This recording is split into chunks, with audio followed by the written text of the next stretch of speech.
En la mirada consciente hacia el pasado, la mirada histórica, quizás se encuentre la semilla capaz de alumbrar el ánimo de reconciliación de nuestros pueblos. La historia del mundo, como la historia de España, es también, en este sentido, la historia de los conflictos, de las contradicciones que los motivan y de los logros alzados sobre un nuevo equilibrio que no tardará en desvanecerse.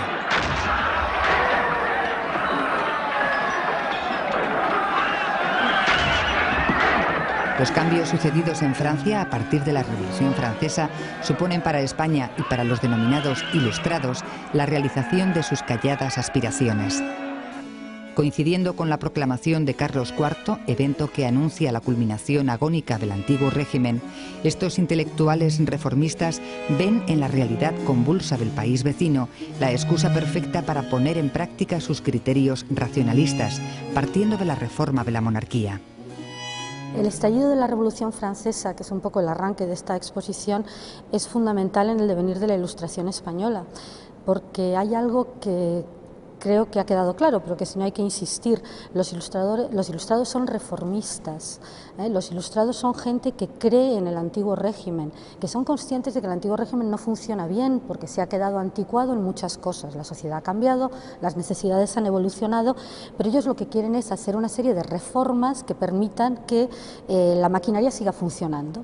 Entonces, de repente, cuando estalla la Revolución Francesa, podemos pensar que se está celebrando las fiestas de la coronación de Carlos IV unos meses después de la toma de la Bastilla, pues aquí los ilustrados se preocupan un poco, es decir, ¿dónde están llevando las ideas, las reformas, los cambios que estamos promoviendo? Si bien es cierto que Carlos III había sido el monarca ilustrado por excelencia, también lo es que las nuevas ideas que nutrían estos primeros anhelos de cambio no llegaban mucho más allá de los muros de la corte.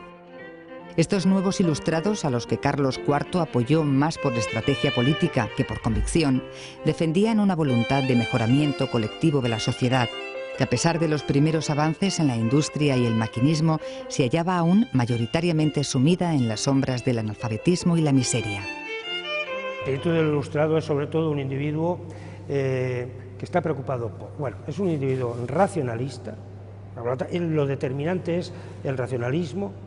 Es un individuo curioso en el sentido de que tiene ansia de saber, es el atrévete a pensar de Kant, y los ilustrados eso lo asumen perfectamente todos. Es un individuo que además tiene un gran interés por potenciar la educación, la cultura en general, las bellas artes, etcétera, porque cree que de esa manera la sociedad española va a ser más productiva, va a ser más útil. ¿Y por qué? Y este es otro rasgo, porque para los ilustrados es esencial el progreso material. Porque ellos piensan que la felicidad, y hay que aspirar a la felicidad de la sociedad se obtiene cuando una sociedad es próspera, cuando tiene resueltas las necesidades materiales inmediatas, en definitiva la alimentación, la vivienda, etcétera, ¿no? Y por último, el ilustrado es también una persona con un cierto espíritu filantrópico. Eso de hacer bien a los demás, procurar mejorar las condiciones de todos los grupos sociales. Ante los peligros que podrían suscitar en España las ideas de una revolución burguesa triunfante, la Santa Inquisición, reducto de un tiempo de sombras, fue alentada por el conde de Floridablanca a proceder contra los infieles. De la misma manera, Carlos IV, después de la proclamación de la República Francesa y de la muerte de Luis XVI en la guillotina, firmaba un tratado de alianza con la misma Francia revolucionaria, con el fin de mantener la estabilidad de su trono y la integridad de sus territorios transfronterizos. Fruto de esta contradicción de las élites, el ilustrado español albergaba, respecto al europeo, ciertas peculiaridades que años más tarde nutrirían un sangriento conflicto. El ilustrado español en general es un funcionario o alguien que tiene que ver con el mundo de la administración, un personaje cercano a la corte. Es cristiano, no diría católico, pero diría cristiano, profundamente cristiano en muchos casos. Puede ser regalista, puede simpatizar con los movimientos jansenistas, pero sin embargo no es ateo, que eso sería un ilustrado francés. y es relativamente conservador, mientras que en Francia, por ejemplo, serían mucho más radicales. Es también una persona que, aunque en esta exposición pues, se ven, ¿no?, las manifestaciones artísticas de la Ilustración, que no se preocupa demasiado por lo estético, está mucho más preocupado por lo útil. Es consciente de que el país tiene una serie de carencias y, bueno, pues es más un arquitecto, un urbanista, un ingeniero que un escultor. Este nuevo escenario político, a pesar de sus contradicciones de base o precisamente gracias a ellas, permitió a los ilustrados llevar a la práctica sus planes reformistas, algunos de los cuales serían la continuación de proyectos elaborados durante el reinado de Carlos III. Otros serían nuevos proyectos, la mayoría orientados hacia el impulso de la ciencia, la cultura y las artes. Godoy, a la cabeza del segundo gobierno del monarca, respondió favorablemente a los primeros impulsos reformistas. Es el momento en que la gente deja de tomar chocolate y empieza a tomar café. Esto no es una tontería, eso quiere decir que el chocolate antes se tomaba en familia y el café ahora se toma en unos locales especiales donde la gente va a empezar a hablar de política. Hablar de política significa empezar a introducir los supuestos de la masonería, significa empezar a debatir sobre la ciencia. Obviamente quedaron terrenos vedados, como la monarquía y la religión, que aún eran por definición infranqueables. Así se atendieron numerosas propuestas de escritores e intelectuales, se fundaron las sociedades económicas de amigos del país, se impulsaron nuevas instituciones científicas, se revalorizaron la educación favoreciendo la enseñanza y se dio un impulso sin precedentes a proyectos urbanistas que reparaban por primera vez en el bienestar del ciudadano y del pueblo. Este plano es un plano que tiene su origen cuando en la Guerra de la Independencia el inglés, que en teoría es aliado de España, sin embargo destruye la ciudad de San Sebastián en 1813 por motivaciones absoluta y clarísimamente económicas. San Sebastián, piensan, puede convertirse en un importante puerto industrial y por lo tanto arrasan la ciudad, quedan solamente unas cuantas casas y un ingeniero militar propone la reconstrucción del núcleo.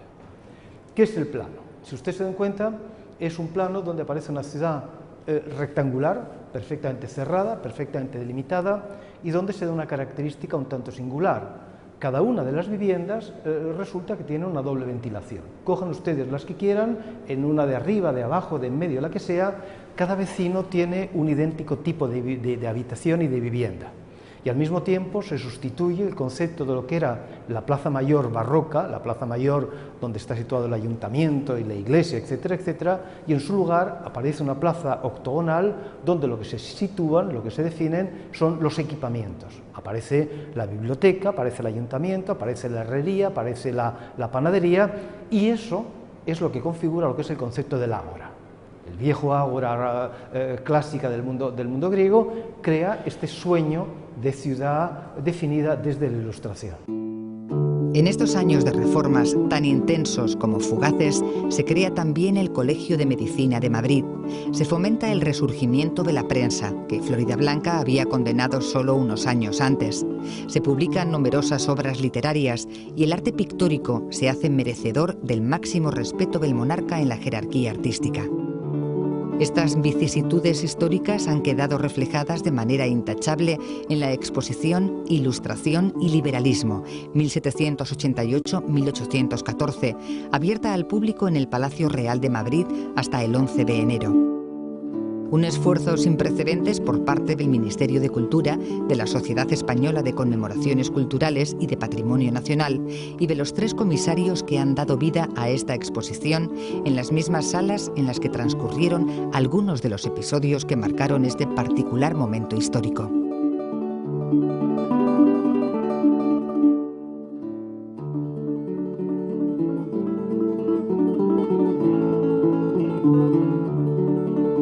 En particular ha sido la pintura, escultura y dibujo, sobre todo la pintura, que en este periodo, en la Ilustración española, pues claro, está muy presidida por Goya, es decir, que en quien pensamos inmediatamente es en Goya. Pero no solamente estaba Goya, sino que hay una serie de artistas muy importantes, nunca tan geniales, pero que merecen ser conocidos, que son muy representativos.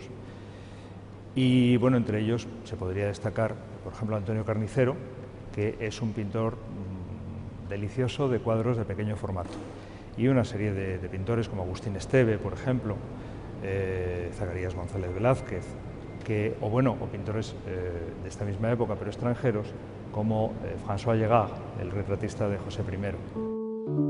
Goya, pintor de cámara del rey, será el referente de la pintura del momento y el promotor de cambios sustanciales, tanto en los motivos representados como en las composiciones y en las técnicas.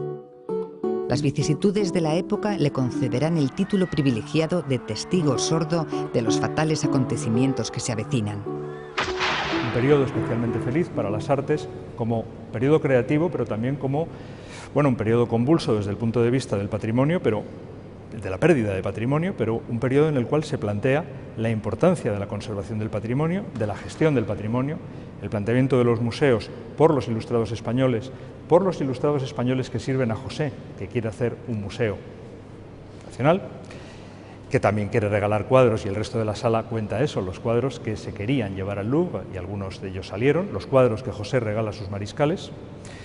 Y en suma, un periodo artísticamente interesante desde el punto de vista creativo, naturalmente, pero también desde el punto de vista de la creación y la gestión de los museos y de toda una serie de pintores como Luis de la Cruz, con cuyo autorretrato cerramos la exposición, que son menos conocidos, pero que son sorprendentes por la plasmación de la vida cotidiana.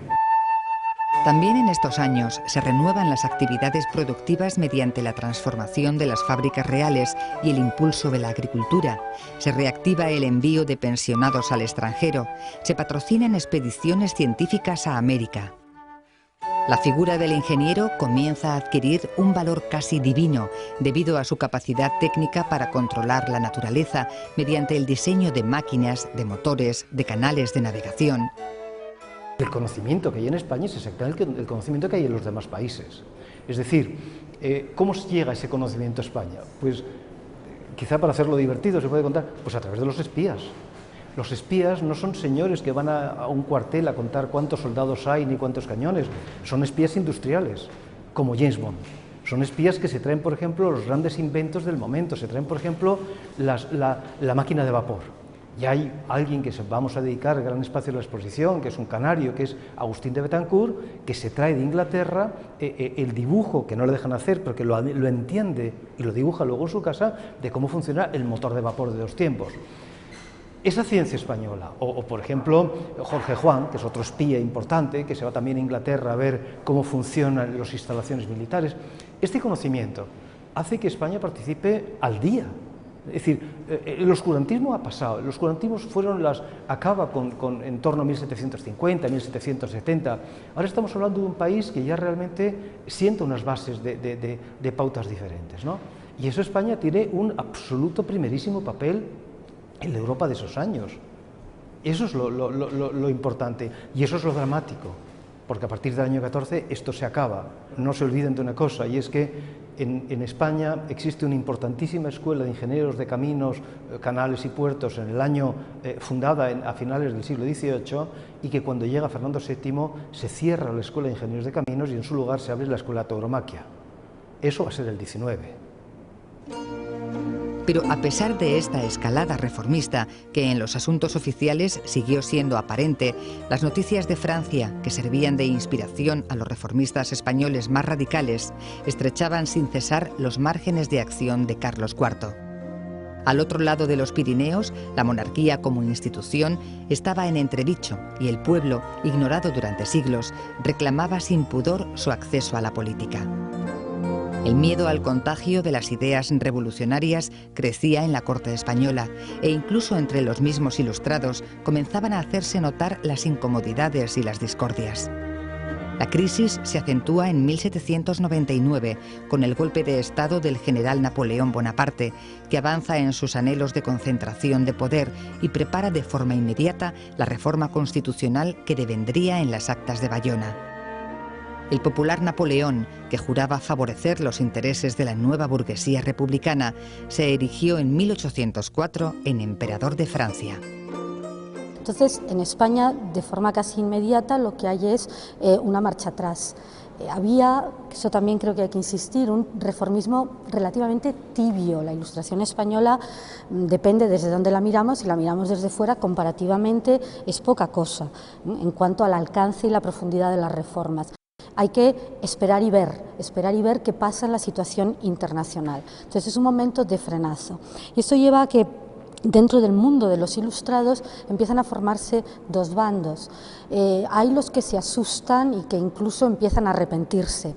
Hay los que continúan convencidos de que hay que hacer reformas. Serían pues, los que incluso van a recibir bien la llegada de Napoleón, porque consideran que Napoleón trae esas reformas, y de hecho Napoleón con José I tienen unos decretos, los decretos de Chamartín o una constitución, la Constitución de Bayona, que cumple en gran medida muchas de las expectativas de los ilustrados reformistas españoles. Llegados a este punto, los anhelos expansionistas hacia España de Napoleón Bonaparte, a través de su hermano José I, por un lado, con su gran carta de reformas liberales, aceptadas por la sección más radical de los reformistas españoles, y el repliegue de fuerzas de Carlos IV, por otro, al nombrar a Godoy generalísimo de los ejércitos, en respuesta a la prepotencia francesa, va suscitando en España una división a doble banda. Hay un enfrentamiento entre naciones, la nación española frente a la francesa. Hay un dislocamiento en la sociedad española entre facciones, los que reconocen la legitimidad de José I y los que la rechazan, y reconocen la legitimidad de Fernando VII. Por lo tanto, ahí hay una separación de carácter estrictamente político, y naturalmente esto conlleva, a la hora de ponerlo en práctica, conlleva múltiples conflictos de carácter incluso personal, porque claro, hay muchas personas que se ven obligadas a jurar fidelidad a José I, pero no están convencidas. Lo que ocurre es que las circunstancias le obligan, a veces por la simple razón de subsistencia, en otras ocasiones pues por el medro o por la ambición o por cualquier otra cosa, pero vamos, las circunstancias son múltiples, ¿no? Hay muchos cambios de bando, con mucha frecuencia, por lo tanto el conflicto es exterior, diplomático, es bélico, y una guerra real que tiene lugar durante 6 años en la península ibérica, es un conflicto político, 2 opciones, 2 reyes, 2 referencias, 2 constituciones, la de Bayona y la de Cádiz, y es un conflicto personal. La figura de Godoy, enaltecida por la creciente debilidad de Carlos IV ante las amenazas internas y externas, comenzó a ser cuestionada en principio por un grupo de aristócratas articulados en torno al heredero de la corona española, Fernando VII. Las tretas de los fernandinos por lograr la destitución de Godoy y con ella la esperada y consecuente caída de Carlos IV no tuvieron límites. Así, en 1807, un sector de la nobleza en connivencia con el gobierno y la Casa Real, entre ellos el príncipe Fernando, desencadenó un movimiento popular, el Motín de Aranjuez, que terminaría con la prisión de Godoy y el ascenso a la corona de Fernando VII, previa renuncia de su padre. Los ilustrados son la base, la revolución es un aldabonazo tremendo y habrá a partir de ahí una división, mezclado encima en un conflicto internacional como son las guerras de la Revolución y luego las guerras napoleónicas, que todavía exacerba más las cosas. Para la historia del arte de nuestro país, la Guerra de la Independencia supuso, además de un motivo de inspiración, una considerable pérdida. Decenas de obras, muchas de ellas piezas históricas de valor incalculable, fueron expoliadas y trasladadas a museos franceses durante los acontecimientos que siguieron al estallido de la Guerra de la Independencia. El patrimonio cultural de nuestro país sufrió un serio revés que no quedó subsanado hasta muchos años después. Y toda esta pared que tenemos detrás pues cuenta mucho esa historia, porque son los cuadros, Murillo, que Soult se llevó de Sevilla, pero que volvió.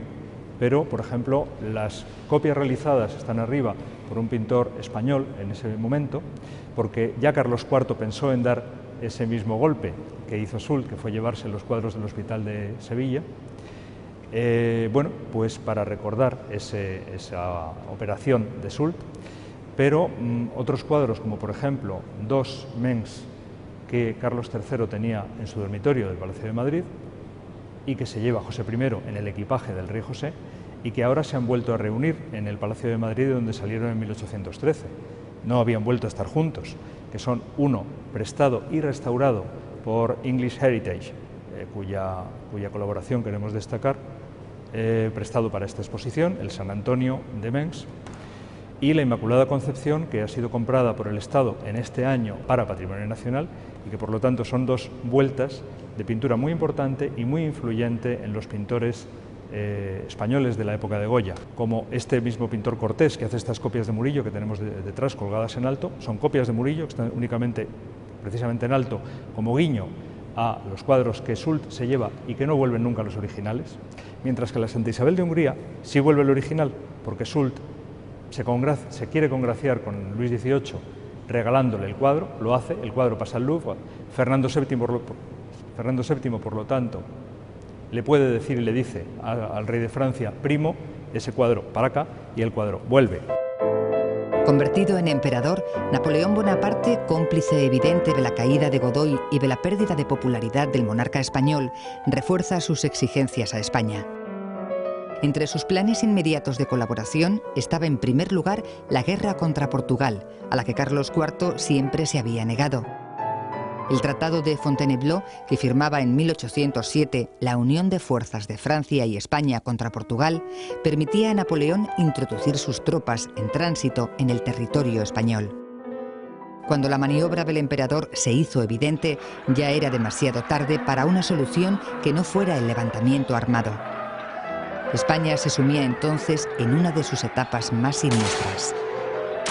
La revolución liberal que se produce en Cádiz en 1812 es, desde luego, heredera de la Ilustración, pero al mismo tiempo es una ruptura con la Ilustración. Lleva adelante un programa nuevo, que no era el programa de los Ilustrados. Durante la Guerra de la Independencia se establecería en la ciudad de Cádiz una asamblea constituyente orientada a la defensa contra el invasor y a asumir el poder constitutivo del país, que, levantado en armas, sufría de un absoluto vacío de poder. Las Cortes de Cádiz, como más tarde se conocieron, venían a establecer un cuerpo legislativo de carácter liberal y a alumbrar un nuevo orden social que desplazara de manera tajante cualquier vestigio de la sociedad estamental anterior. La Constitución de 1812, la Pepa, promulgada en la festividad de San José, se convirtió en el primer texto constitucional de España, en el primer referente de nuestra historia democrática y en un episodio más de nuestra historia, escrito con las lágrimas y la sangre de sus contemporáneos.